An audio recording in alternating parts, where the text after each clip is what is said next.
आज हम आप लोगों को बताएंगे बेलपत्र के विषय में, क्योंकि आज हम मन में सोचे जो सबसे पहले बेलपत्र के विषय में चर्चा करेंगे। क्योंकि कल भी आप पूछ रहे थे ना हमसे, और आप तो कई दिनों से पूछते हैं जो गुरुजी बेलपत्र के विषय में हमें जानकारी दीजिए, बेलपत्र के विषय में बताइए। तो आज सबसे पहले जो है ना बेलपत्र के विषय में चर्चा कर लेते हैं, और फिर उसके बाद में अगर अपने पास में समय रहेगा तो फिर दूसरे विषय में भी चर्चा कर लेंगे, ठीक है ना।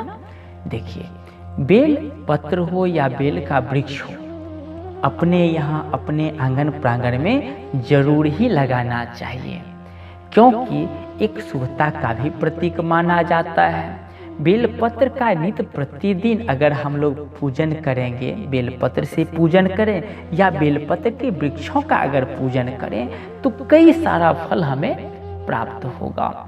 और कहा तो इतना जाता है, जो अर्थ धर्म काम मोक्ष, ये जो चारों पुरुषार्थ है ना, बेलपत्र के वृक्षों का अगर सदा हम पूजा करें, बेलपत्रों से भगवान का सदा पूजा करते चलें अपने जीवन में, तो हमें ये चारों पुरुषार्थ जरूर ही मिल जाएगा। तो अपने यहाँ बेलपत्र का वृक्ष जो है आप जरूर ही लगाइए। ये चीज़ का आप ध्यान रखेंगे, जब भी अपने यहाँ लगावें तो अपने घर से जो है पश्चिम दिशा में लगाना चाहिए, क्योंकि पूरब दिशा में बेलपत्र का पौधा यानी पेड़ जो है नहीं लगाना चाहिए। पौधा तो नहीं बोलेंगे, क्योंकि पौधा तो बहुत छोटा रूप का होता है, ये तो बेलपत्र का बहुत बड़ा वृक्ष होता है, तो इसको वृक्ष बोलेंगे। तो बेलपत्र का वृक्ष जो है ना पश्चिम दिशा में लगाना शुभ माना जाता है, तो अपने यहाँ इसको लगा सकते हैं। आप जानते हैं बेलपत्र का जो है ना उत्पत्ति किस प्रकार से हुआ था, बेल वृक्ष का उत्पत्ति किस प्रकार से हुआ था। माता पार्वती जी के ललाट पर में कुछ पसीना आ गया, तो फिर उस पसीना को वो क्या की ना पोंछ करके नीचे गिर देती हैं, यानी गिरा देती हैं। तो फिर उस पसीना के बूंद से एक वृक्ष उत्पन्न हुआ था, और वही वृक्ष है बेलपत्र का वृक्ष, बेलो वृक्ष। कई जगह ऐसा भी दृष्टांत देखने को मिलता है जो लक्ष्मी जी के वक्ष स्थल से बेल वृक्षों का उत्पत्ति हुआ था। खैर जो भी हुआ हो, कहा जाता है ना, अपने को अगर एक गिलास पानी से आत्मा तृप्त हो जाए, मन तृप्त हो जाए, तो भला किसी नदी के पास या किसी समुद्र के पास में जाने की तो कोई आवश्यकता ही नहीं है। आप समझ गए ना हमारी बात को। तो ये जो बेलपत्र इस प्रकार से उत्पन्न हुआ था, आप समझ ही गए। तो बेलपत्र जो है ना शंकर भगवान को बहुत ही प्रिय है। केवल शंकर भगवान ही नहीं, जितने भी देवी देवता हैं उसमें अधिकतर यानी 99% देवी देवता ऐसे हैं जिनको बेलपत्र बहुत ही पसंद पड़ता है। बेलपत्र चढ़ा करके उनका पूजन अर्चन करना बहुत ही अच्छा माना जाता है। कहा जाता है जो बेलपत्र का जो पेड़ होता है ना, उसमें सारे देवी देवता निवास करते हैं। और खास करके कौन कौन से देवी देवता निवास करते हैं वो हम आपको बता दे रहे हैं। कहा जाता है बेलपत्र के जड़ में जो है ना गिरिजा देवी निवास करती हैं। पार्वती का रूप जो गिरिजा देवी है ना, तो गिरिजा देवी निवास करती है। तना में महेश्वरी, और शाखा उसका जो डाल है ना उसमें दक्षिणी देवी निवास करती है। बेलपत्र के पत्तियों में पार्वती जी निवास करती है, फलों में कात्यायनी देवी निवास करती हैं, फूलों में गौरी देवी निवास करती हैं, और सर्वांग में माता लक्ष्मी जी निवास करती हैं। अगर हम बेलपत्र के वृक्ष को अपने यहाँ लाकर के लगाते हैं और नित्य पूजन अर्चन करते हैं, तो हमें और हमारे ऊपर में लक्ष्मी माता बहुत ही प्रसन्न हो जाती है। दरिद्रता को नाश करने के लिए बेलपत्र का वृक्ष अपने यहाँ होना जरूरी है। मान लीजिए हम कर्म करके थक जा रहे हैं और फिर भी कर्मों के अनुसार से हमें फल नहीं मिलता है, तो अपने यहाँ बेल वृक्ष को जरूर ही लगाना चाहिए। इस चीज को आप लोग जरूर ध्यान में रखें। और एक श्लोक में कहा जाता है, मूल तो ब्रह्म रूपाय मध्य तो विष्णु रूपिणः अर्घ्यतः शिव रूपाय बेलपत्रम शिवार्पणम। यानी बेलपत्र के जो मूल भाग है ना, जड़ जो है ना, उसमें ब्रह्मा जी निवास करते हैं और उसके मध्य भाग में यानी बेलपत्र के वृक्ष के मध्य भाग में भगवान विष्णु जी निवास करते हैं। और आगे वाला जो भाग है यानी सबसे ऊपरी भाग, उसमें भगवान शंकर निवास करते हैं। और इसी कारण से बेलपत्र का, बेल वृक्षों का बहुत ही महत्व माना जाता है। अगर संसारिक सुख पाना है ना, तो बेलपत्र से भगवान का पूजन जरूर ही करना चाहिए। अगर हम शंकर भगवान के ऊपर में नित्य प्रतिदिन बेलपत्र अर्पण करके पूजन अर्चना करें ना, तो संसार के जितने भी सुख हैं, सारे के सारे सुख जो है हमें जरूर ही प्राप्त होगा।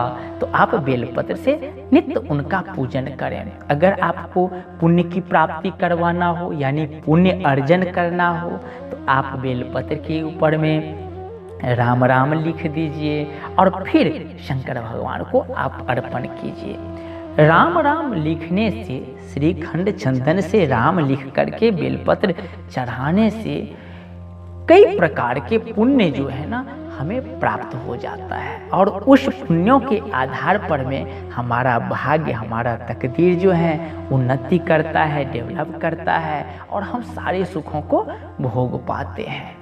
तो आप राम राम लिख करके बेलपत्र को आप चढ़ावें। अगर मान लीजिए रोगों का नाश के लिए अगर बेलपत्र अर्पण करना हो, तो ओम नमः शिवाय आप लोग लिख दीजिए। ओम नमः शिवाय अगर लिख करके शंकर भगवान को अगर बेलपत्र चढ़ाएं तो रोगों का नाश होता है। इस चीज का भी आप लोग ध्यान में रखें। पापों का नाश के लिए अगर हम अपने द्वारा जो किए हुए जो पाप रहता उसका नाश अगर चाहते, जो नाश हो उस पापों का, तो रविवार के दिन बेलपत्र से शंकर भगवान का पूजन कीजिए। क्योंकि रविवार के दिन शंकर भगवान का पूजन करने से बेलपत्र से जो है ना पाप के समूहों का नाश होता है।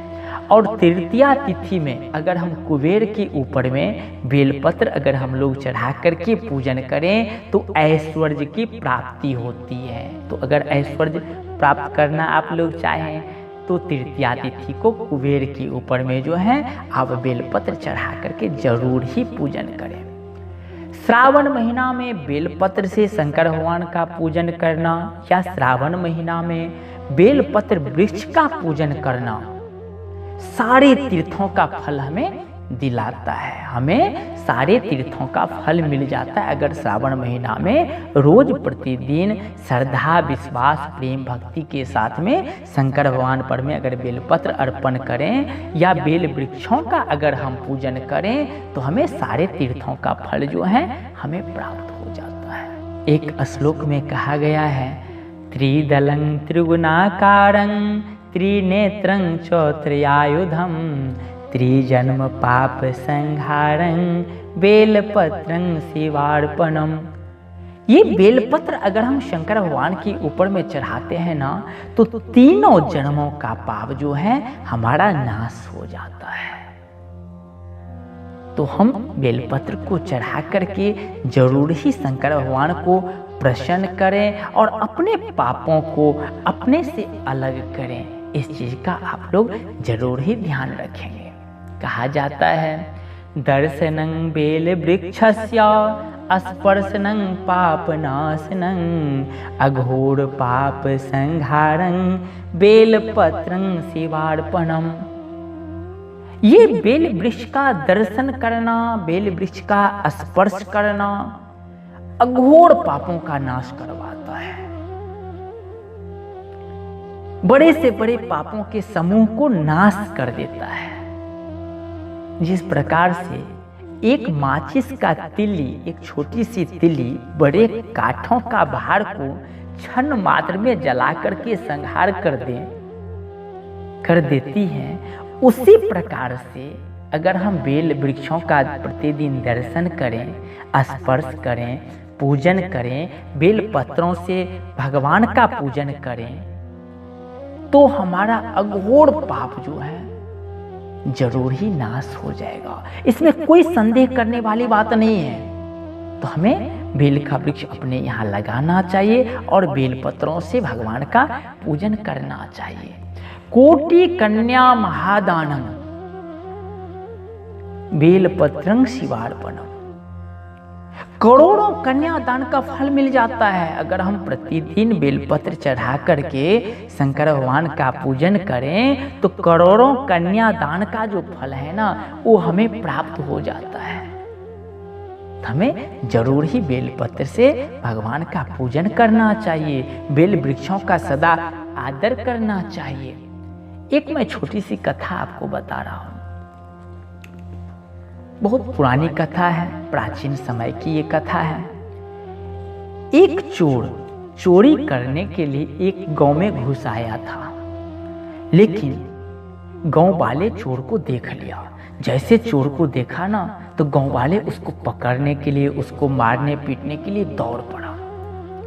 चोर आगे आगे भागते जा रहा है और पीछे पीछे गांव वाले जो हैं वो भी दौड़ लगा रहे हैं उसको पकड़ने के लिए, मारने के लिए।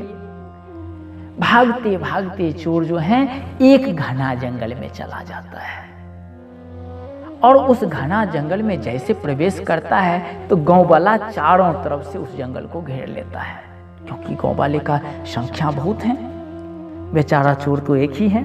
अब ये क्या करेगा चोर बेचारा, ये अब तलाश कर रहा है जो कोई चढ़ने योग्य अगर वृक्ष मिल जाए तो उस पेड़ पर मैं चढ़ जाऊं, अपने आप को बचाऊं। और ये सोच करके उस जंगल में एक वृक्ष था जिस पर मैं ये चढ़ गया। वैसे तो अनेक वृक्ष था, लेकिन एक वृक्ष ऐसा था जिस पर में वो चोर चढ़ जाता है, चला जाता है ऊपर डाली पर में जाकर के चुपके से दुबक करके बैठ जाता है। चोर को तलाश करने के लिए गांव वाले इधर से इधर हो रहे हैं, सब जगह ढूंढ रहे हैं जो कहां पर में ये भाग निकला है। ये चोर जो है ना वो वृक्ष पर में दुब करके तो बैठा हुआ है, लेकिन आप लोगों को मैं बता दूं कितने आदमी को अभ्यास रहता है जो कभी किसी से बात करने लगेगा या कोई ध्यान करने लगेगा या किसी काम में अपना मन लगाने लगेगा तो उसका हाथ जो है ना चलता रहता है इधर उधर, किसी को खुजलाते रहेगा, कोई चीज को तोड़ते मरोड़ते रहेगा। होता है ना ऐसा अभ्यास कितने आदमी को, जो मन तो दिया हुआ है दूसरे पर में लेकिन उसका हाथ यहाँ पर में कुछ न कुछ अलग चीजों में लगा हुआ है, होता है ना ऐसा। तो इसी प्रकार से उस चोरों का भी अभ्यास था, उस जो चोर था ना उसका अभ्यास था। तो डूब करके तो डर के मारे बैठा था, लेकिन वो अपने हाथ से क्या करता था, उस पेड़ का पत्ती को तोड़ करके नीचे गिराते जा रहा था। उसका ध्यान नहीं था जो हम क्या कर रहे हैं नहीं कर रहे हैं, क्या तोड़ रहे हैं। वो तो डर के मारे दुबक करके बैठा हुआ था, लेकिन वो हाथ से जो है पत्ती टूट करके मैंने तोड़ करके गिरा रहा था। वो टूट करके पत्तियां जो है नीचे गिर रही थी। ये गांव वाले चोर को ढूंढते ढूंढते थक गए, कहीं पर में नहीं मिला ये, तो वो लोग वापस चले जाते हैं।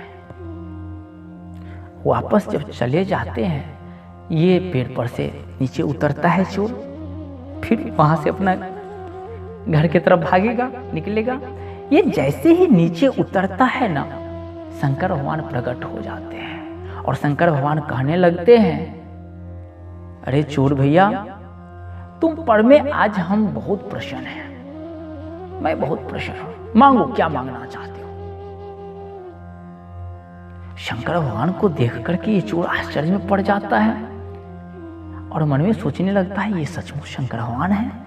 शंकर भगवान इनकी मन का बात जान करके, इसके मन का बात जान करके कहने लगते हैं, हाँ भाई मैं शंकर हूँ, शिव हूँ, जिसका सभी दुनिया वाले पूजन किया करते हैं। मैं तुम पर मैं बहुत प्रसन्न हूं, मांगो क्या मांगना चाहते हो। तो चोर कहने लगा, प्रभु आपका प्रसन्नता का कारण क्या है, अचानक हम पर भी क्यों प्रसन्न हो गए। एक तो हम जो कर्म करते हैं वो अच्छा कर्म नहीं करते हैं, चोरी करते हैं, डाका डालते हैं। आज भी चोरी करने के लिए निकले थे, लेकिन वो गांव वाला जो आ गया ना, इसी कारण से हम दुबक करके यहाँ बैठे हुए थे। तो मेरा ये कार्य है। कभी तो हम पुण्य का काम नहीं किए, कभी धर्म पुण्य में मन नहीं लगाए, कभी हम किसी मंदिर में जाकर के पूजन नहीं किए, कभी हमने भंडारा वगैरह नहीं करवाया, तो आप हम पर में इतने प्रसन्न क्यों हो गए? शंकर भगवान मुस्कुराने लगे और कहने लगे, देखो इसलिए हम तुम पर में प्रसन्न हुए, जो अभी जो महीना जो चल रहा है ना, ये श्रावण महीना चल रहा है, श्रावण मास का समय है अभी। और ये श्रावण महीना में तुमने क्या क्या जानते हो? तुम जिस पेड़ पर में दुबक करके बैठा था ना, ये पेड़ देखो कौन सा पेड़ है, ये बेलपत्र का पेड़ है। तू जो तोड़ तोड़ करके गिरा रहा था ना, वो बेलपत्र को गिरा रहा था, यानी बेलपत्र की पत्तियां को तू गिराते जा रहा था। और नीचे तू निहार, इसके देखो यहां पर में जो है ना, इस पेड़ के नीचे में मेरा मूर्ति स्थापित है, मेरा शिवलिंग स्थापित है, और हमारे शिवलिंग पर में जो है ना एक एक करके बेलपत्र गिर रहा था। तो श्रावण महीना में कोई हम पर में बेलपत्र चढ़ावे तो उसके लिए तो मैं जरूर ही प्रसन्न होऊंगा ना। कहा जाता ना, भाए कुभाए अनख आलस नाम जपत मंगल दिस दस हो। जिस प्रकार से भाव से कुभाव से जैसे भी आलस से क्रोध से भगवान का नाम लेने से मंगल का ही कार्य करता है, उसी तरह हे चोर भैया, तूने तो नहीं जान करके अनजान में ही सही बेलपत्र को तो अर्पण किया हमारे ऊपर में। मैं इसलिए प्रसन्न होकर के तुमको वरदान देने के लिए चला आया। भगवान शंकर जो हैं उस चोर को काफी सारा वरदान देते हैं और कहते हैं, आज से तू बहुत बड़ा धनवान बन जाएगा, धनों का कमी तेरे पास में नहीं रहेगा, आज से कभी तू चोरी करके जीवन यापन नहीं करेगा, ये भी वरदान देता हूं। तुम्हारा हृदय पवित्र बन जाएगा, तुम सहजता से हमारे लोक में निवास करोगे, ये भी वरदान देता हूं। इस तरह से कई सारा वरदान दे करके शंकर भगवान वहां से विलुप्त हो जाते हैं, अंतर्ध्यान हो जाते हैं। तो मेरा कहने का मतलब ये है, जो अनजान में अगर कोई बेलपत्र शंकर भगवान पर में चढ़ाया तो शंकर भगवान इतने खुश हो गए, जो कितने सारा वरदान उन्होंने दे दिए। तो अगर हम जान करके और एक अच्छे समय में बेलपत्र अच्छे से तोड़ करके लावें और शिव पर में चढ़ा करके उनका आराधना करें, तो वो प्रभु हम पर में क्यों नहीं प्रसन्न होंगे, हमें भी क्यों नहीं वरदान देंगे, जरूर ही वरदान देंगे। तो इसलिए हमें श्रद्धा विश्वास प्रेम भक्ति के साथ में बेलपत्र से भगवान शंकर का हो या किसी भी देवी देवता का हो आराधना करना चाहिए। एक चीज का आप लोग ध्यान रखिएगा, जो बेलपत्र को चतुर्थी, अष्टमी, नवमी, चतुर्दशी, अमावस्या, संक्रांति, सोमवार को आप न तोड़ें, क्योंकि ऐसे दिनों में बेलपत्र को नहीं तोड़ा जाता। तो अगर हम मान लीजिए ये चतुर्थी के तिथि में न तोड़ें, अष्टमी, नवमी, चतुर्दशी तिथि में न तोड़ें, अगर हम अमावस्या, संक्रांति को न तोड़ें, सोमवार को न तोड़ें, और फिर इसी दिन में हमको शिव का आराधना करना हो, पूजन करना हो, तो फिर हम बेलपत्र को कैसे चढ़ा सकते हैं? तो माना जाता है बेलपत्र अगर हम एक दिन तोड़ करके लाते हैं अपने घर में, तो 5 दिन तक ये बासी नहीं माना जाता है। ये आप ध्यान रखेंगे, 5 दिन तक बेलपत्र बासी नहीं माना जाता है। तो आप जो है बेलपत्र पहले से ही तोड़ करके रख लें और फिर उस बेलपत्र को चढ़ा करके आप पूजन करें। अगर मान लीजिए सारे के सारे बेलपत्र आप आज ही चढ़ा दिए और कल के लिए नहीं है, और कल सोमवार है, कल अमावस्या है, संक्रांति है, जो तिथि हमने मना की है तोड़ने के लिए वही तिथि आ गया है, तो फिर आप क्या करेंगे? अपने शास्त्रों में कहा जाता है, अर्पिता नापि बिल्वानी प्रक्षालापि पुनः पुनः। चढ़ाया हुआ जो बेलपत्र है ना शंकर भगवान के ऊपर में, उसी को उतार लें, धो लें और फिर से पुनः उसको चढ़ा देवे। बेलपत्र, चढ़ाया हुआ बेलपत्र को भी जरूरत के समय में हम धो करके चढ़ा सकते हैं। तो इन बातों का भी आप लोग ध्यान रखिएगा। और इसके साथ साथ और एक दो चीज मैं आप लोगों को बता दूं जो कि बहुत ही जरूरी है जानकारी लेना। जो बेलपत्र को जब आप तोड़ करके शंकर भगवान पर में चढ़ाएं, तो आप ध्यान रखें जो उसमें कम से कम 3 पत्ती हो। 3 से अधिक हो सकता है, 4 पत्ती वाला चढ़ाइए, 5 पत्ती वाला चढ़ाइए, उससे अधिक पत्ती वाला चढ़ाइए, लेकिन 3 पत्ती से कम नहीं होना चाहिए बेलपत्र का। इस चीज का ध्यान में रखें। जाले लगा हुआ, जिसको कीड़ा जो है जाले लगा देता है, काट देता है, तो ऐसे कटी फटी जालेदार बेलपत्र को नहीं चढ़ाना चाहिए। और इसके साथ साथ ये भी ध्यान रखिएगा, जब भी बेलपत्र चढ़ावें आप, तो उसका जो डंटी जो होता है, जहाँ से हम डाल से उसको अलग करते, वहाँ कुछ मोटापन लिए हुए रहता है ना, तो उस मोटापन वाले भाग को आप तोड़ करके हटा दें, क्योंकि वो वज्र के समान माना जाता है। और इस प्रकार से उसको हटा दें और फिर उस बेलपत्र को जो है शंकर भगवान के ऊपर में आप चढ़ावें। और इसके साथ साथ एक बात और हम आप लोगों को बताना चाहेंगे। जिस बेल के वृक्ष में फल न लगा हुआ हो, ऐसे बेलपत्र के वृक्ष से बेलपत्र तोड़ करके किसी भी देवी देवता पर में अर्पण करना उचित नहीं माना जाता। तो जब भी आप बेलपत्र तोड़ने के लिए जाएं किसी वृक्ष के पास में, तो आप ये चीज का जरूर ध्यान रखें जो उसमें कभी भी फल लगा हुआ था या नहीं था। तो फल वाला ही वृक्ष से जो है बेलपत्र तोड़ना चाहिए।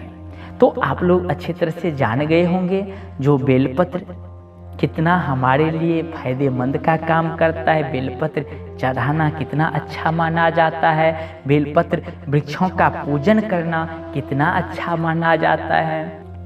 तो फिर अब हम दूसरे प्रश्न की तरफ में जाएंगे। तो पूछिए, अभी तो समय है अपने पास में, तो और जो कुछ पूछना चाहते तो आप लोग पूछिए, यथासंभव हम उसका भी उत्तर देने का प्रयास करेंगे।